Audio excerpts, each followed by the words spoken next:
think we are now recording, which is great. So today I'm going to be talking about how to prepare for your divorce. Divorce is such a difficult time. It's so challenging.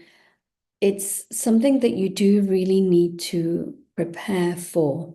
If you can get some of these tips that I give you today in place, it will mean that the divorce could be smoother, it might be a bit easier, and you're definitely protecting yourself beforehand. So that's always a good thing. So really important to make sure that we are starting to put some of these things in place. I'm going to share my screen with you and get started really. So if you haven't been before, then today's session is, it's a weekly session that I put on every Wednesday at 9:30. And it's really to give you some tips and tricks to empower you, to give you information, to help you along your way during this time. So I do these sessions every week at 9:30, unless there is something going on. And obviously then sometimes they don't run, but usually they do. I've got a direct message. I'm separated since 2 months now, and I'm talking around the financial settlement. There are no kids involved, so it's a little simpler. We're trying to come to an agreement on our own so that we don't have to bear a lot of solicitor charges. And it's a good idea. The cost of solicitors can get to around £18,000. That's the average in the UK each. So you can see it can be really expensive. So definitely trying to resolve things yourself is a good starting point. So thank you for sharing that. The session runs for about 45 minutes. I talk for maybe 20 minutes to 30 minutes, and then I take questions from you. So if you haven't been before, that's how it works. If you have questions for me, put them in the chat box while I'm talking, and I can come to them at the end, because sometimes the questions will be around what I'm talking about, and sometimes the questions may be slightly different, and so I can definitely answer those as well. So before I start on, talking about you getting ready for divorce, like we really need to do this preparation. Let me introduce myself. You may not have come across me before. My name is Bhavna Radia, and I found myself going through what you may be looking at going through, or you're already going through, 13 years ago almost. I am, at the time, I had 3 children. My children were 1, 5, and 7. So they were quite young. And I was very lucky. I was practicing as a family lawyer, and so I had knowledge of what to do. But I found it really distressing. That time was so difficult.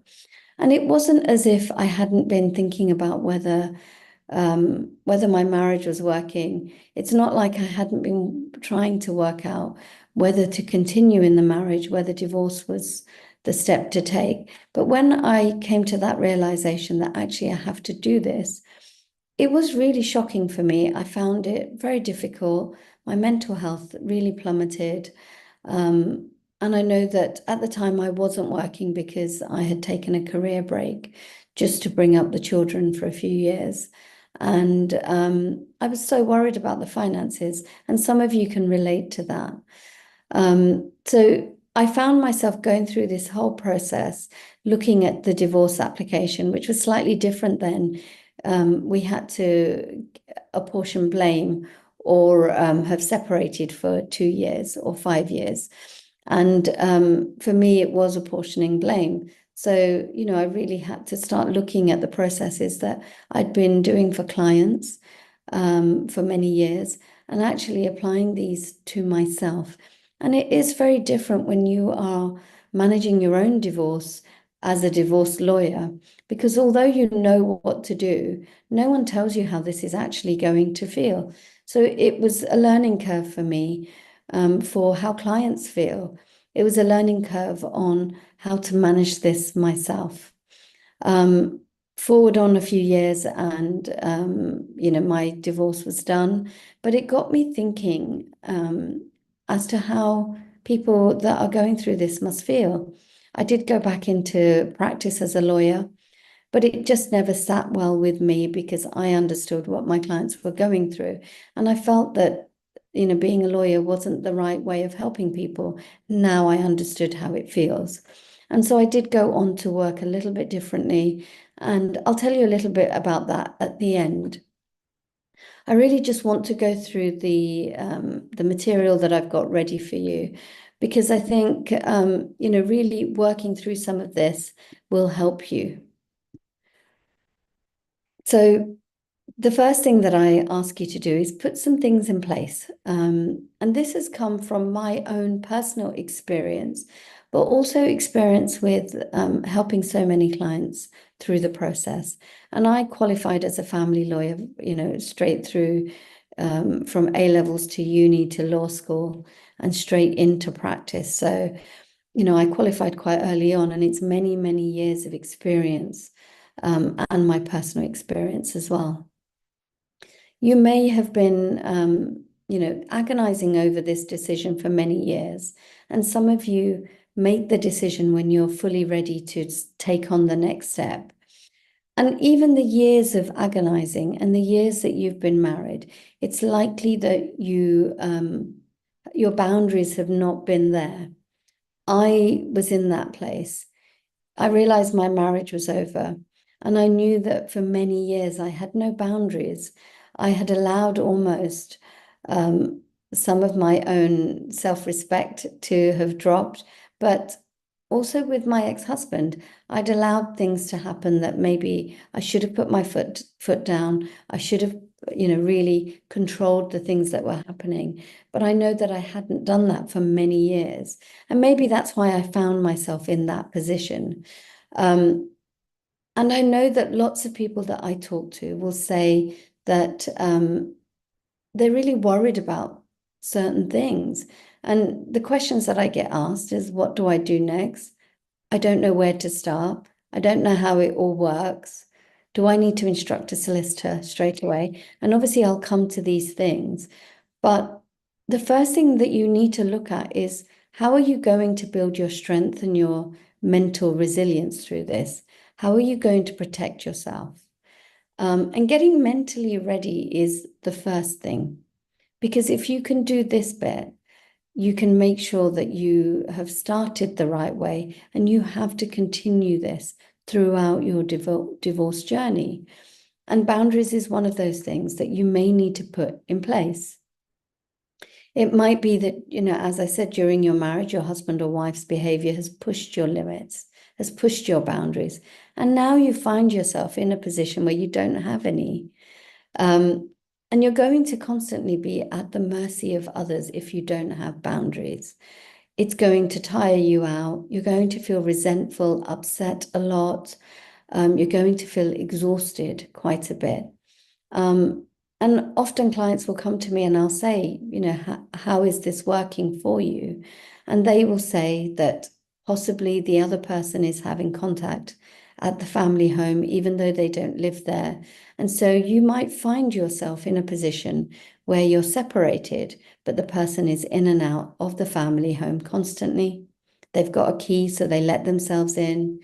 They possibly will come in at different times than agreed. Maybe they come a bit earlier. Maybe they come a bit later. Maybe it's ad hoc for them. They're letting themselves in and out. They have contact with the children while you are there. And so it's hard for you to heal.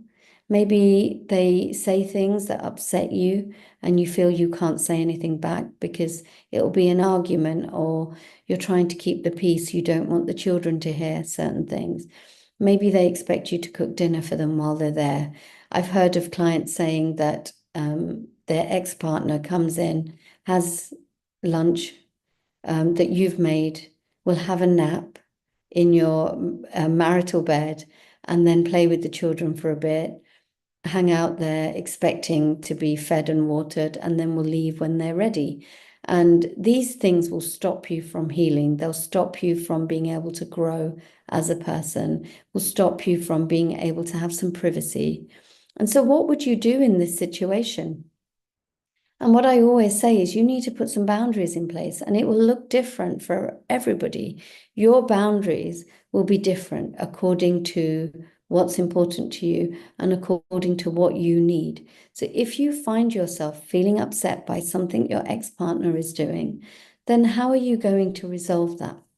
Think about what you could put in place to change that. Boundaries are really important. You may have, during the marriage, been subject to controlling, coercive behavior.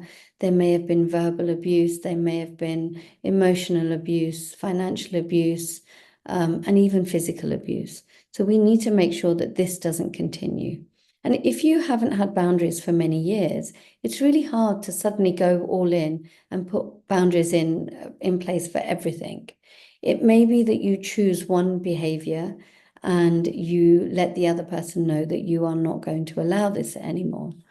So think about what those could be. Is there anything that's happening with your ex-partner at the moment that you want to, that upsets you, that stops you from moving forward, and that you would like to change? Think about what they could be. So, for examples, it could be the other person coming in and out of the family home. It might be boundaries around how your communication works with them. It may be boundaries around how they talk to you, the kind of words they use. Is it around, the names they call you or how aggressive they could get? Is it that you really just don't want text communication with them? Handover for your child could be something that you look at. So it may be hard for you because you've never put boundaries in place or you haven't had them for so long. So what boundary could you start with? What one thing could you change that would help you the most?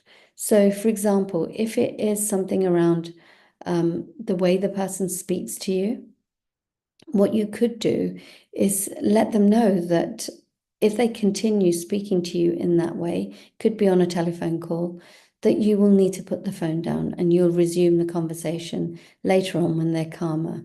They're not going to like this, but it might be that you give them a warning and then you actually put the phone down, and they are going to be shocked that you do this. But actually, you'll feel more in control, more empowered, and actually be able to heal going forward. So think about the boundaries that you need to change and how you could do this. And feel free to drop me a message if you're on Zoom. Drop me a message and let me know what boundaries you want to change, and maybe I could guide you on how you could do that. I've already talked a little bit about communication, but I'll talk about that a bit more. The way you can communicate is really important. How do you communicate right now with your ex-husband and wife? How does it make you feel? Does it trigger you? Does it upset you? And if you say yes to those things, that it does upset you, it stops you moving forward, think about how you could do things differently. You can choose how you respond to your ex's messages. Some people will instantly react. So when you get a text message, and I've done this many, many times, when you get a text message, you just react from a place of emotion instantly. And what you will say will then make the other person react. And you'll react back. And before you know it, you'll be having a text argument for a few hours. And it's horrible when it happens because it consumes you. It makes you feel awful. You get involved in those triggers again. And I know because I did this recently and I had to hold back and say, no more. You can't keep reacting. And it's really important to understand that it's okay to step back and not react to somebody's message, to your ex's message, in fact, to anybody's message, if they are triggering you.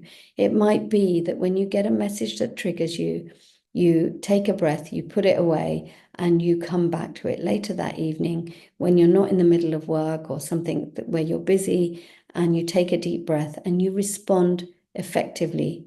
You might decide not to respond at all, but you don't respond from emotion. You respond from a calm place, answering something that you have to answer. Just don't get involved in the things you don't need to answer. You can also choose when you read messages. You might find that if text messages, WhatsApp messages trigger you, that you let that person know that you don't want to deal with things by WhatsApp, and you can say, can you drop me an email? I don't want to deal with this by WhatsApp. And if they refuse, you just don't respond until they email you. And with emails, you can have a filter rule. So you filter that person's emails into a particular folder. You don't get notifications, and maybe every couple of days you check for a message, or you put a notification on, but you don't get to see the message, and you decide that you will read that message later on when you're in a better state of mind.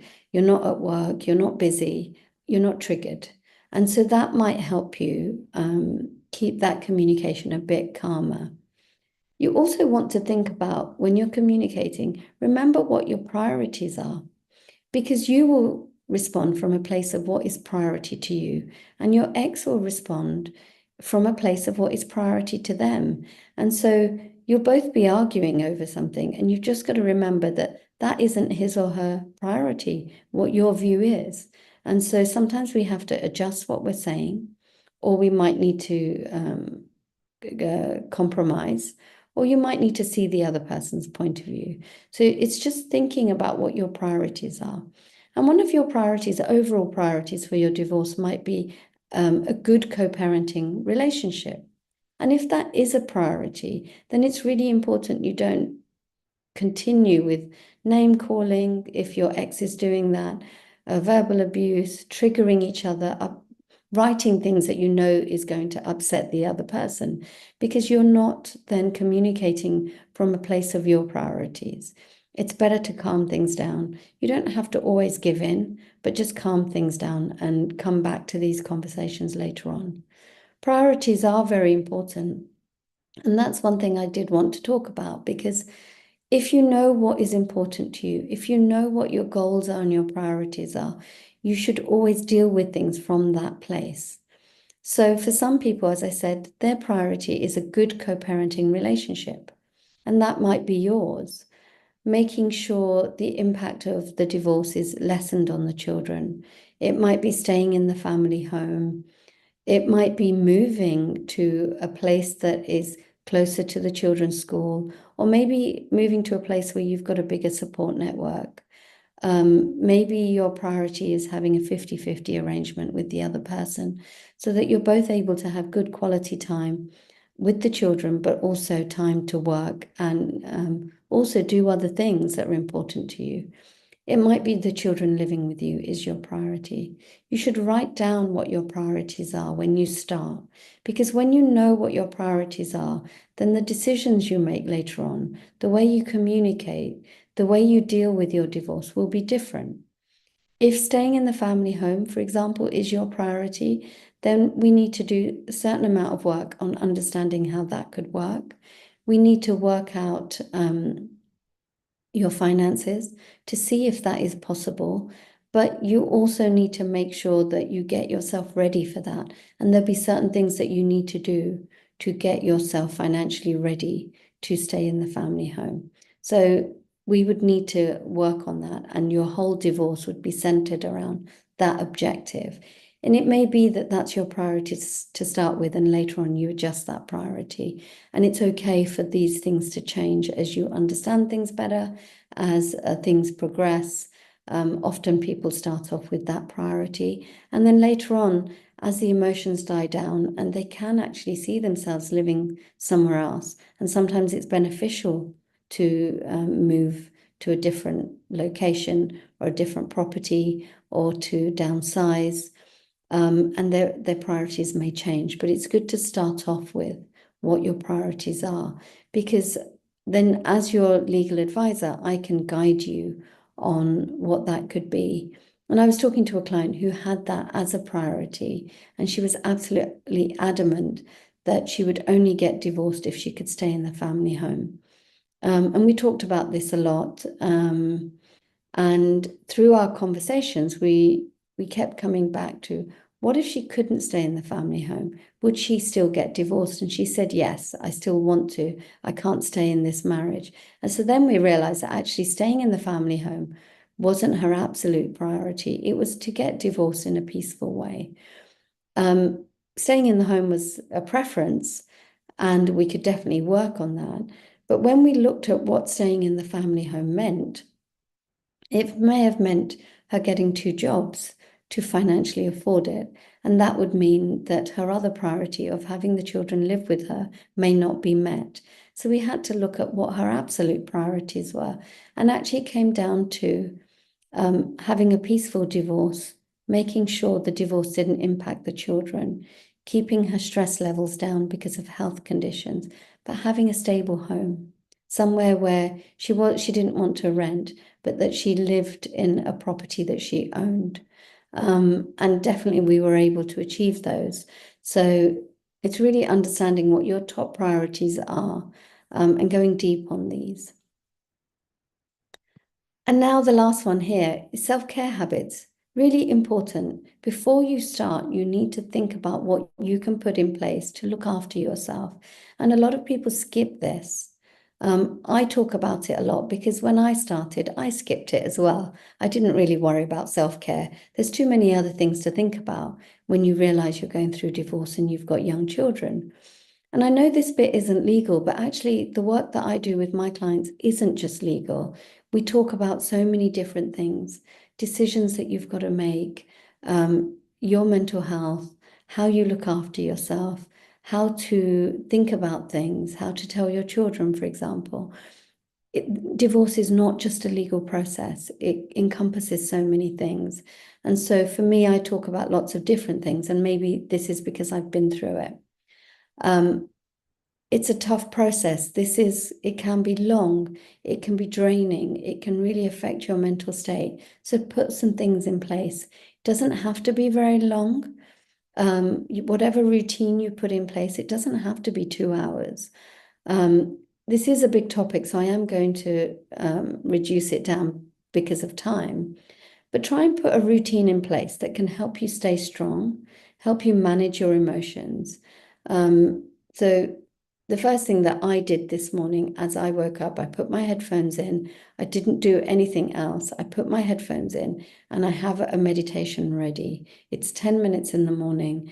And I've got them saved already on my phone, but I chose a meditation depending on how I was feeling the day before or how the day is going to go for me today. So if I've got a really stressful day, I choose a guided meditation.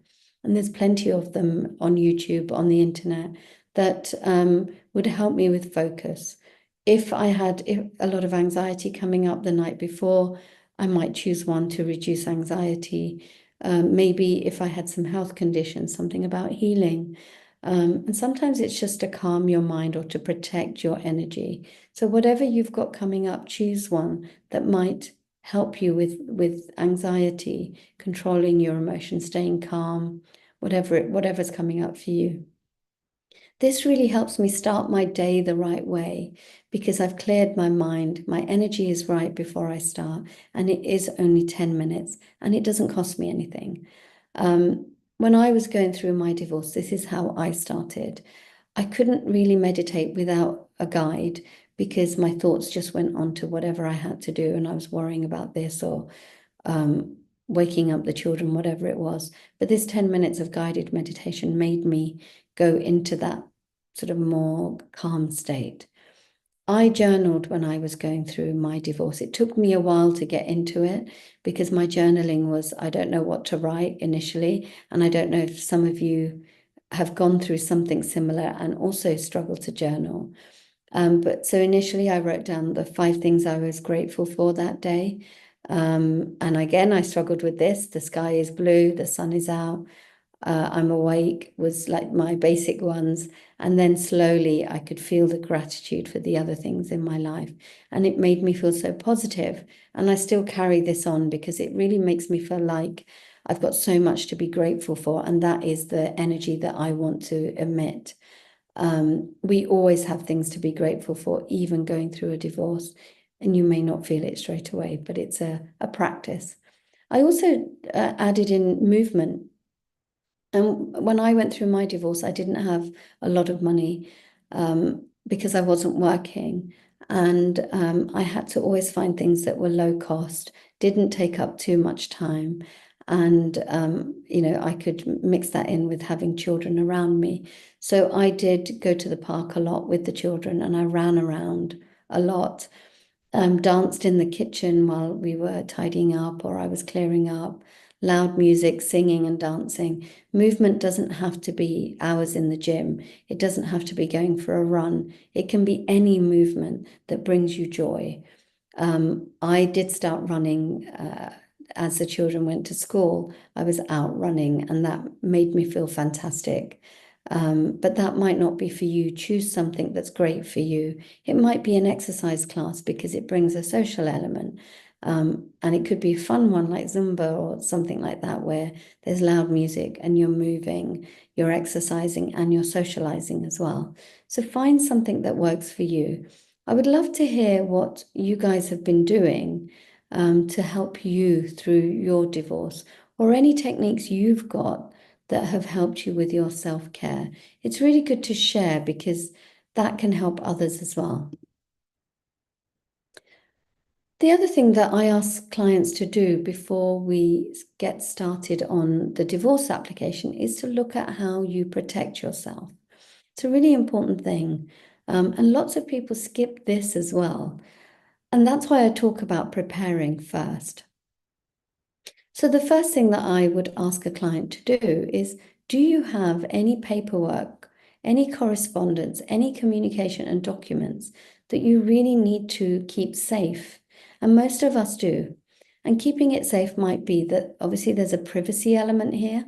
You might not want to share all your correspondence, communication with the other person. There may be paperwork that you don't want to lose, or you don't want the other person to see. There may be documents that you need to keep safe, like your marriage certificate, your passports, your children's passports, and you need to keep them safe. And sometimes they disappear once you start divorce proceedings. So you might want to keep them in a locked cabinet, or maybe move them out of the family home. Also think about your digital devices, such as your laptops, iPads. Sometimes these things go missing. I've had clients have this happen where their laptop would go missing.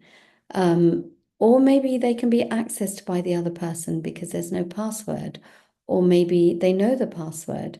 So think about how you can protect your digital devices, your phone, your iPad, your laptop, any PCs. Do you need to put a password on these?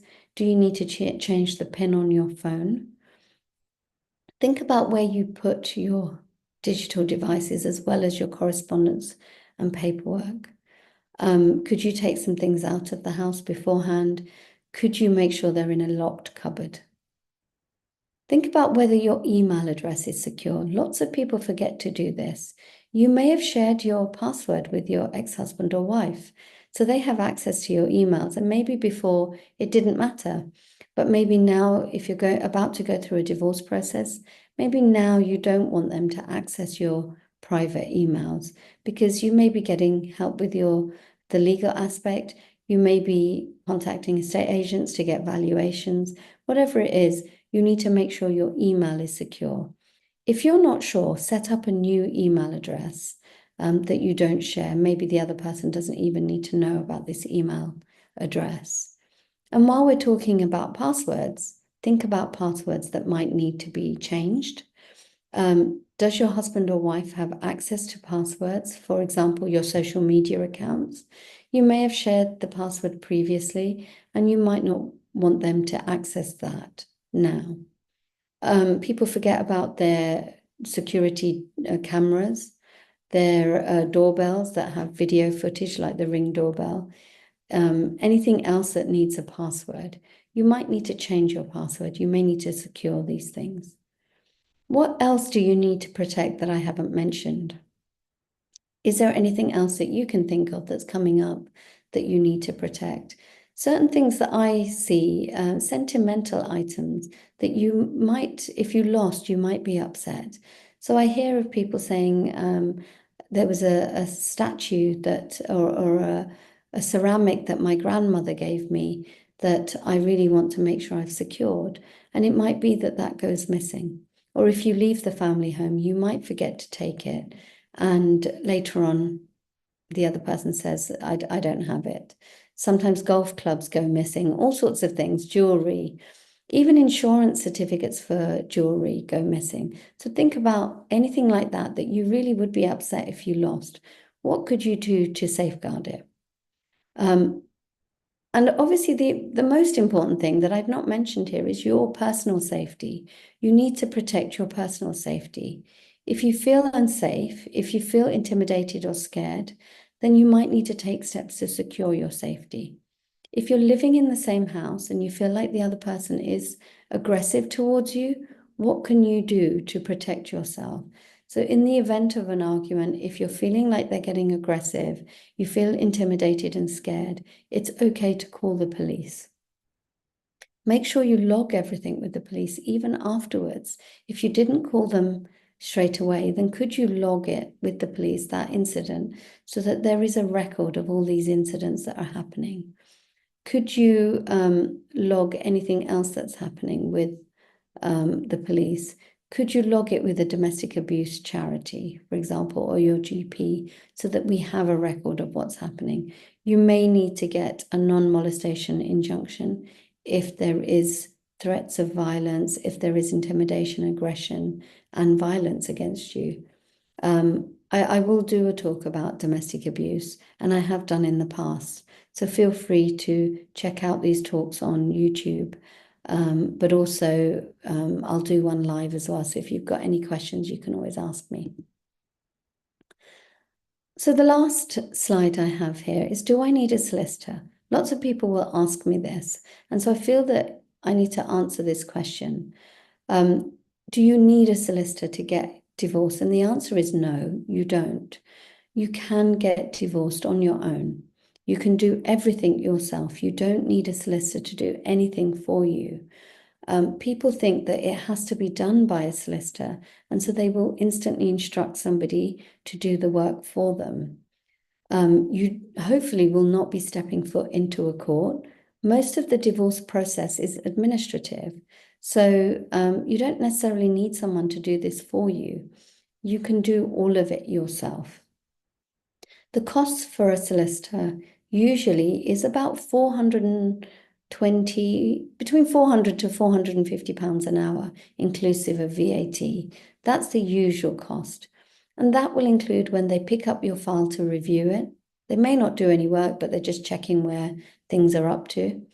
Having telephone calls with you, writing emails, reading emails, making notes, having a meeting with you, anything like that will be charged at 400 to 450 pounds an hour.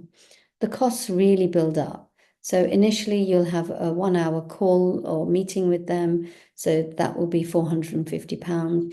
They will have to send you out some client care letters afterwards.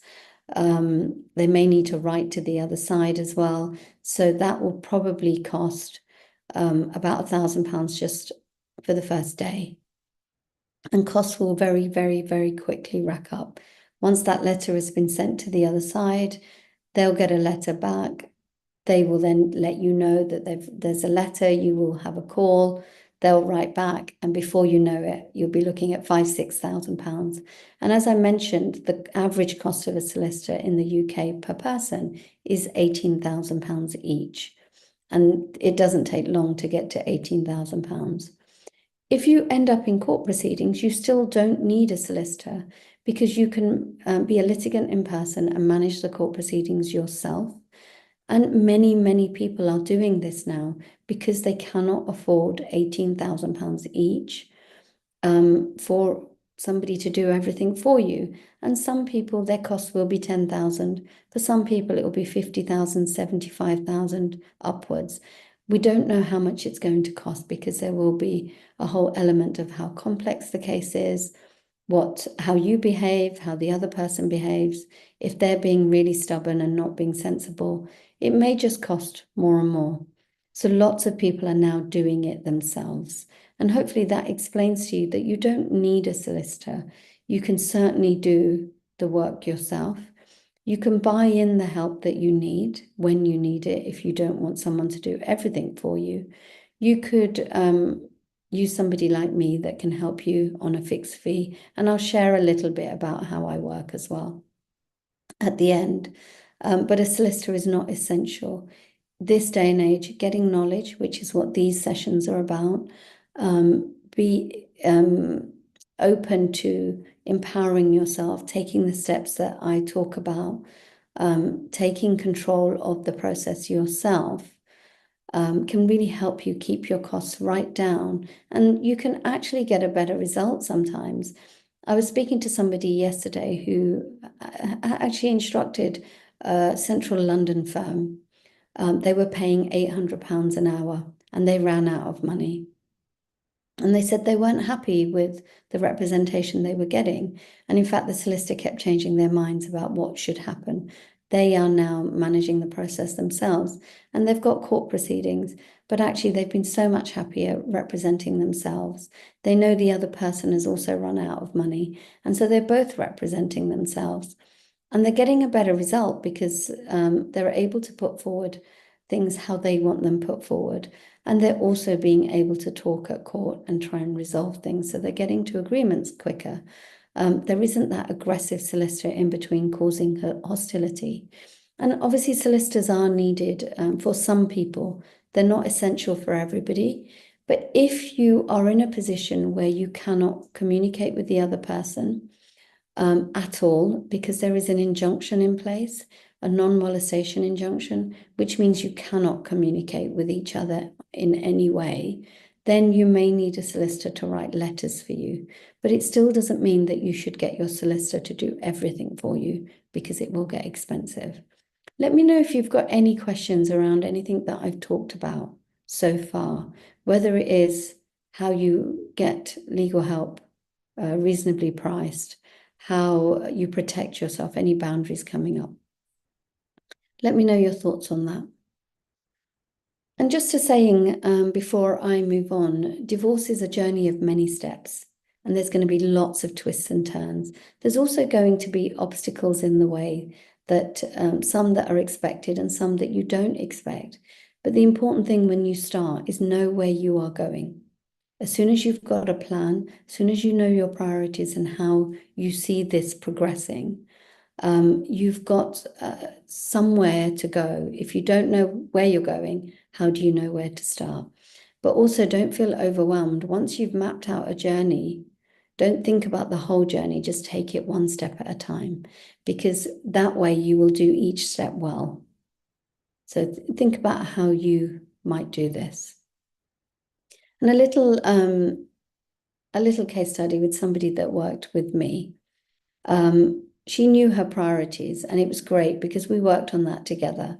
We put some priorities in place. I fully understand where she was going, what her vision was, what was really important to her, and how we were going to get there.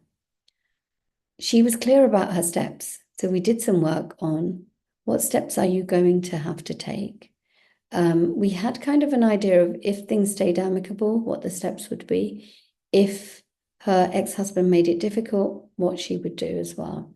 We prepared a divorce application together, and we did some work on research on her finances and their family finances, and that was a whole piece that we needed to work on. I gave her 3-4 options for financial settlement after having a call with her and knowing what the finances looked like, and we chose one. And the one that we chose was one of her priorities. And we did some more work around that, because although people think that this is an easy process, that, working out your proposals, it really isn't if you're going to do it properly. We need to make sure they are viable proposals, that they don't have bad consequences to you, that we can see how it could work for the children, and we've considered everything. Once we had one proposal that we were going ahead with, We made sure that was put to the other side, and the negotiations started. And I kept sense checking her negotiations because she was willing to give more than I was guiding her to, because the emotions take over. And sometimes you'll just say, just give it, just give it. I don't want to go through this. And it is painful, but you need someone to hold you back and take it a step at a time.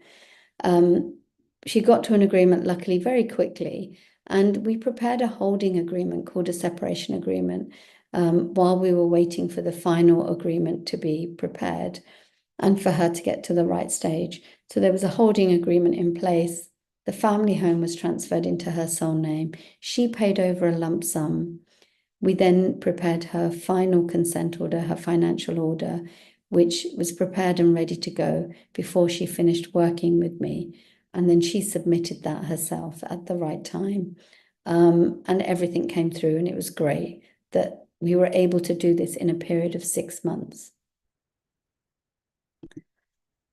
So, how can you work with me? And I said that I'd talk a little bit about this at the end. So the program that my client Anita worked with me on was this fixed fee program. It is 6 months of support and guidance. It's a really lovely space, and I love working with my clients in this way, especially because it's a fixed fee, so you are not worried about how many questions you ask me, how much time I've spent with you, whether you've changed your mind on the financial proposals, whether we made 3 proposals, we went with one, it didn't quite work out, so actually proposal number 3 is the one you're going with. And so it was really working through each stage and being there without worrying about time recording each conversation, each bit of work, because then that's difficult for me and I hate doing it. But also, if you need the help, then you need the help, rather than me saying, I'm sorry, it's going to cost you £700 for me to do this, and you running out of money. We need to make sure you are confident, clear, empowered, and able to take the steps. And even if you know the steps that you need to take, sometimes overwhelm will kick in, and you come and chat to me about this, and I will help you break that overwhelm and take the steps you need to take. So I help you with communication with your ex-partner. We look at emails together that you'll be sending. We look at, correspondence that's come back. We talk about how to respond to things. We're filling in forms, preparing documents like a separation agreement. We might be filling in the divorce application. So I'm guiding you on all of these things. And to be honest, we won't know what you need when you start, because some people have extra documents they need. Some people may need to fill in extra court forms, but we are there dealing with everything that comes up. We're talking about the children, arrangements for children, finances, so income and expenditure, maintenance, assets, how to split assets, what assets are left out of the pot, liabilities, pretty much everything you can think of around divorce, every question you have, inheritance, jewelry, absolutely everything, how to tell the children. It comes with a supportive community, so you never feel alone. Because it's important that you have other places also to ask questions, not just ask them of me, but to ask other people going through this, how did you deal with this situation? So you get feedback, especially on things that are non-legal.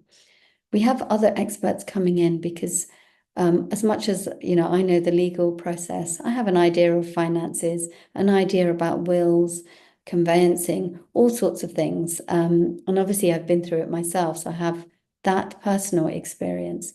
I'm not an expert on wills. I'm not an expert on conveyancing. So we have other experts that you can talk to around these other subjects, even though I can guide you generally on them as well.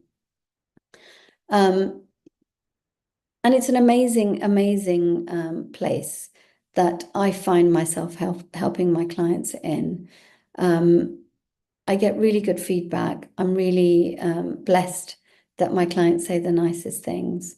And these are people that were working with me in the program.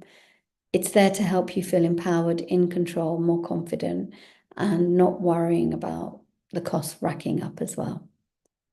So before we come to your questions, let me tell you that you can contact me. We can have a call, and the call is to work out where you're up to now. So where are you at today?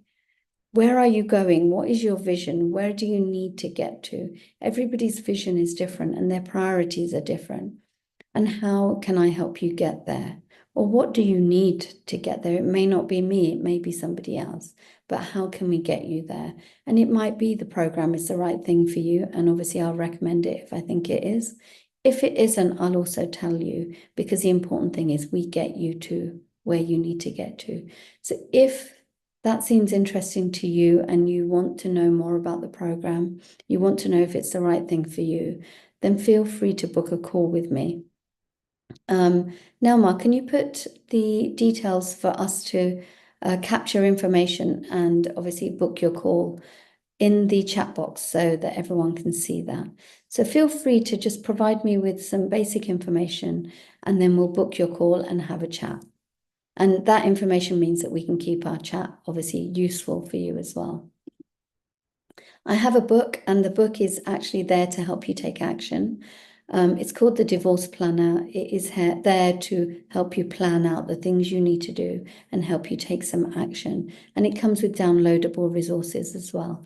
So feel free to purchase that from Amazon. We have a link to that, so we can put that in the chat box as well. And these are the different ways that you can stay in contact. And actually, the YouTube channel has other videos and recordings as well that you could go to and check out. Feel free to subscribe to our YouTube channel so that you can see the new tips and strategies and information that I'm sharing. And these replays are also there for you to check out as well. So feel free to do that and go onto the website for free guides too. Nelma, will you put those details in the chat box as well? That would be great. Okay, I'm going to stop sharing and I can see that you guys are asking me questions. So I'm going to jump on and answer your questions. So let's have a look at what you are asking. Okay. I know that you said that you couldn't join last week's session. The recording is on our YouTube channel. Really good idea to subscribe so that you can get notified when I'm going, when we put our recordings there. So I've got a direct message regarding the financial settlement. If we go for 50-50 of the marital home, do we need to consider the costs involved in selling the house? Like my ex-husband said that we need to deduct the cost of the broker. The bank will deduct, which is 3 to 5% of selling costs. This loss will be shared between him and me. Is this the correct approach? So usually, when we are looking at the valuation of the family home, we are looking at the value of the family home and minus the mortgage, which gives you the equity. And then after that, we look at cost of sale. And generally, we take a percentage of the valuation as the cost of sale, because an estate agent will charge you 1%, for example, and then there will be other costs of selling, solicitors' costs, removals, etc. So generally, we look at a 2% or 3% cost of sale.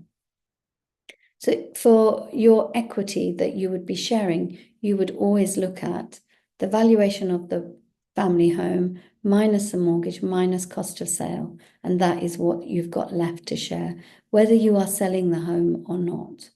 And that would be the same for every property that you have. So it is almost the correct approach, but 3 to 5% is very high. It would normally be 2 to 3% that you would use. Hope that answers your question. So, okay, another direct message. My solicitor and his solicitor have been very inflammatory, and I am seeing this a lot for the past few months, and we now have court orders for child and financial matters. His solicitor keep submitting court applications, and I think he would rather waste his money on legal fees rather than give it to me or his 1-year-old son. And it's such a shame when that happens, and everything I do is about trying to stop that. There are safeguarding concerns with him and the baby due to alcohol abuse and DV. He is also financially abusing me. Work are now making me redundant after returning to maternity leave. Will this affect my MPS. You might need to let me know what MPS is, because that could be a few different things. So you might need to just put it in the chat box. An ability to keep the house. If I get a job in the next few months, we both now have new solicitors. Do you think we can negotiate out of court and pull back from court hearings? You should always try and negotiate out of court. Having inflammatory solicitors will put your costs up, will add hostility where maybe there didn't need to be hostility. You might think by having an aggressive solicitor, you will do better. That won't necessarily be the case. So I would be really worried about seeing solicitors getting inflammatory. I've seen so much aggression from solicitors. For family matters, solicitors have a code of ethics that say that they should be more amicable, conciliatory, and less inflammatory. And so, your solicitor should behave that way. Also, the Solicitors Regulation Authority could get involved if solicitors are being so aggressive. But coming back to your question, yes, you can always negotiate for keeping things out of court. And the courts are encouraging this more and more. So there were some regulation changes recently that actually said that the court will force you to go to out of court dispute resolution to try and get things resolved. And I think, why do you wait till the court forces you? You should try and do that anyway. At any point, try and settle, try and go back to other methods of resolution if you can't sit down together. And actually being, forward about these things can really help you get things resolved. It will keep your costs down, keep his costs down, and maybe you'll come out of this with a better relationship. I know that there's been domestic abuse and alcohol abuse, and you have to put safeguarding in place. Obviously, the children are priority and their well-being is priority. So it's coming to agreements that safeguard the children, but understanding how you might have a different approach. Also, so another direct message, how do I know the value of the property today? How would I get that evaluated? What would be the costs involved? I always say that try and get a free valuation from an estate agent if you can. You don't really want to be spending money to start off with. So getting 3 estate agents to value a property is a good idea, and taking an average and then agreeing that with the other side is the best way. You shouldn't really be spending money on a valuation to start with. So I've got a message here. Was Anita's husband amicable? Have you had any clients whose husbands were hostile, just wanting to be difficult to punish the other person and drain her financially? Yeah, all the time. As much as I believe in the amicable approach, that isn't what happens with every client. In fact, a lot of clients, there are difficulties in some respects. So I had a client that I was talking to. She's in the program. Yesterday, I was chatting to her, and she's reached a financial agreement. And it was the agreement that we first put together for her as the best financial proposal. And that took into account not only best for her, best for the children, and actually fair on her husband as well. So we put this, we were researching the finances. We asked him for disclosure and he gave disclosure willingly. And she was like, this really isn't difficult. He's being so kind, so amicable. This process isn't as hard as I thought it would be. Until she pushed back on certain things, and then it became hostile. It became difficult. And she was shocked at the turning point. And so things will be amicable over certain bits. They will be hostile on certain bits, and it's how you bring it back. And we worked really hard to bring it back, and we had to use different things to get that hostility down and make it a situation where he was forced to come to the table again, to communicate better, to be more constructive. And we got to an agreement without any court hearings. And we were lucky that we were able to achieve that. But it does come from using different methods and understanding psychology of the other person. And what is it that they need you to do for them to get back to the table? So it's, I deal with pretty much most partners where hostility is there. And it takes a bit of work to bring that hostility down and get them to the table. So I always, with my clients, advocate that, trying to get them to agreement without court proceedings. It doesn't always happen. Sometimes court proceedings will be what we have to start. And if that is the case, don't delay, don't keep putting off the court proceedings. If it looks like that's where it's going, just take control and move forward with that, because the quicker you do, the quicker you can resolve things.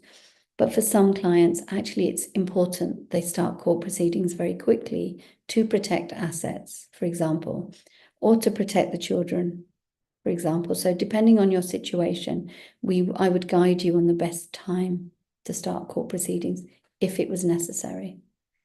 How much do you charge if you want to have a one-off session with you, once or twice, as and when? This is a direct message. And to be honest, I don't do so many one-off sessions like that anymore, just because I really like working with people closely. I get to know you, I get to know the other person, I get to know your priorities and your situation. And every time you speak to me, I'm able to guide you in a better way because I have good background information. So I don't really do one-to-ones. It's very rare for me to do them. I work mostly through my program. Another direct message, and I'll just take a couple more. I want to reach out to him as I want to talk about all this, but we haven't spoken since May, since his solicitor have told him not to talk to me. But due to the non-molestation application I've submitted and the domestic violence incident, I don't know if he'll even talk to me. I feel very upset by the whole thing and I'm struggling financially. And I'm really sorry that this is expensive for you. You're struggling financially and that it has come to this. The problem you have is with a non-molestation injunction, you are likely, if you haven't got the order yet, if you've just submitted the application, you'll be asking the court to make an order that the other person, and I don't know, I think you're submitting this against your husband. You are saying that your husband must not correspond with you, communicate with you, contact you, either himself or through a third person. So if you then go ahead and contact him, obviously that makes it difficult for him, because if he contacts you, he's in breach of an order. So your solicitor will say, don't contact him. Don't contact him directly or indirectly through a third person, like a family member, because then you might be forcing him to breach an order. And that's the difficulty with when you've got a non-molestation order. You can use a solicitor just for a few letters. And lots of my clients, if they have an injunction, then they just use a solicitor for letters, and they work with me for guidance on how the letters should be drafted, drafting documents, applications, working out proposals, and just getting, regular guidance. Because with me, you'll have lots of touch points where you're getting regular guidance. So that is a possibility, but it's really difficult for you where you have got domestic violence and you're submitting an application for a non-molestation injunction. Another question, if both of us were working and we have had our own pension, my husband was working a couple of years before me, then do we need to consider pension as well in the financial settlement? If both of us are working full-time, then won't we be good to leave the pensions out? I think the way this works is that if you are asking for information about pensions, and you should be asking for information about pensions and about every asset, that doesn't mean you want that asset. And I think that's the confusion. Lots of people think that if I ask the other person about their pensions, about their savings, about any investments, that I want those things. That isn't the case. We have to do this thing called discovery at the beginning. And solicitors will expect this, the court will expect it, and it can be done in many ways. But discovery means that you are asking the other person to be transparent about assets and liabilities in their name. Doesn't mean that you want them, but they have to be transparent so we know what they have and they know what you have. Once you have done that exercise, then you look at a financial settlement that is in the best needs of everybody. That includes you, your husband, and your children as well. And that means many things, the best interest, what is meeting your needs, what's in your best interests. And actually sharing a pension might be in your best interests. And that might be one of the proposals you put forward because your pension provision is so wildly different. It may be that you leave both pensions as they are because there is a cost element to sharing. Both of you are working, you might have similar sized pensions, or you're not bothered about pensions. And you might decide that you leave pensions where they are, and that might be the right decision because it's quite an affair to do a pension share. And it may not be necessary either. So, yes, it might be best to leave pensions where they are, but we need to do the discovery part first and look at your needs, look at what is in the best interest of the children, and come up with financial proposals to have a look at that. But when we are looking at financial proposals, we need to look at your short-term financial situation, medium-term and long-term. And so we have to consider all of this before we decide what is best for you. And so, yes, that might be the right answer, but it might not be depending on your circumstances. So I hope that helps. It's really difficult that I can't answer these questions completely, but it does take a lot of work, a lot of research before I can answer questions properly. But hopefully that gives you a general idea. So coming back to the question that I was asked before, where you mentioned MPS and that spousal maintenance that you're talking about. Work are making you redundant, and that's going to affect your ability to keep the house if you get a job in the next few months. So I guess that was part of your comment, and you might get spousal maintenance. Again, it really depends on your situation. You've got a very young baby, a 1-year-old son, so it might be that spousal maintenance is necessary. You're returning from maternity leave, you're being made redundant. Financially, you may be in a very difficult position for a period. So limited spousal maintenance may be right in your case. But again, it depends on the circumstances. But I would certainly look at that if I was helping you. I would look at spousal maintenance for you. Okay, final message. It's another direct message. I've sent you a call request. Thank you for filling the form in, and we will definitely be in touch. I haven't got a solicitor. I really need to get things moving, or else I might lose my house and lose out on things that can be resolved.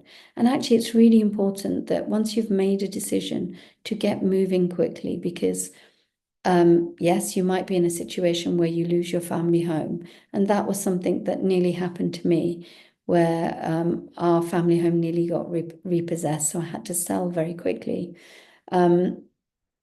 Things can get hidden, things will get lost. Savings disappear, jewelry disappears, houses get sold, believe it or not.